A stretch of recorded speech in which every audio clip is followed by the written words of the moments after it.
এই মাস হচ্ছে আমাদেরকে নাজাত দেওয়ার মাস। এই মাসটা হচ্ছে মুক্তির মাস, যেই মাসে আমাদের জন্য রয়েছে অপরন্ত ক্ষমা, বরকত, রহমত।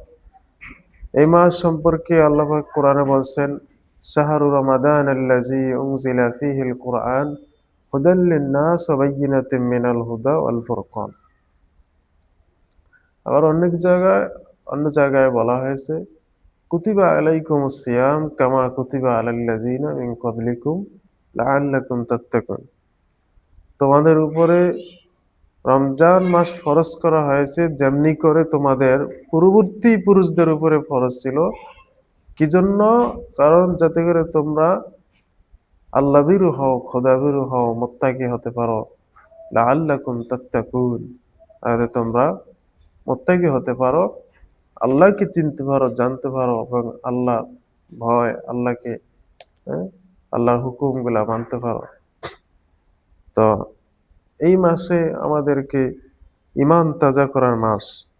এই মাস ঈমান মজবুত করার মাস। ব্যাটারি যেভাবে চার্জ না থাকলে চার্জ দিতে হয়, এই রমজান একটা মাস যদি কেউ এভাবে ঈমানকে তাজা করে চার্জ দেয়, তাহলে বাকি ১১টা মাস তার সুন্দর কাটবে, নিরাপদে কাটবে, সেফে কাটবে।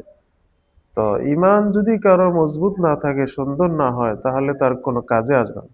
এজন্য ঈমানকে সুন্দর করা চাই, ঈমানকে মজবুত করা চাই। আল্লাহ রাসূল বলছেন, আল ঈমানু সারওয়াতুন আযীমাতুল লিন-নাস।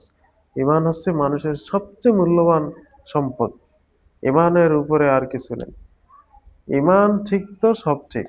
এজন্য এই মাসটা হচ্ছে ঈমান সুন্দর করা, ঈমান ঠিক করার মাস। পিছনে গুনাহ করছি, আমরা আর গুনাহ করব না। পিছনে অন্যায় করছি, সামনে আমরা আর অন্যায় করব না। জুলুম, ছিনতাইকারী, অন্যায়, রাহাজানি, খুন, এগুলো আমরা যত পাপের কাজ আছে সবকিছু আমরা ছেড়ে দিব। ছেড়ে দিয়ে আল্লাহর কাছে একনিষ্ঠভাবে আমরা সারেন্ডার করব। তাহলে আল্লাহ পাক ওয়াদা রয়েছে, আল্লাহ পাক গুনাহগুলা ক্ষমা করে দিবেন। যেমনি করে শুকনো কাঠ আগুনকে জ্বালিয়ে পুড়ে দেয়, কারো রোজা যদি হয়, তাহলে আল্লাহ রাসূল বলছেন এভাবে করে তার পিছনের গুনাহগুলা জ্বালিয়ে পুড়িয়ে ভস্ম করে দেয়। সুবহানাল্লাহ।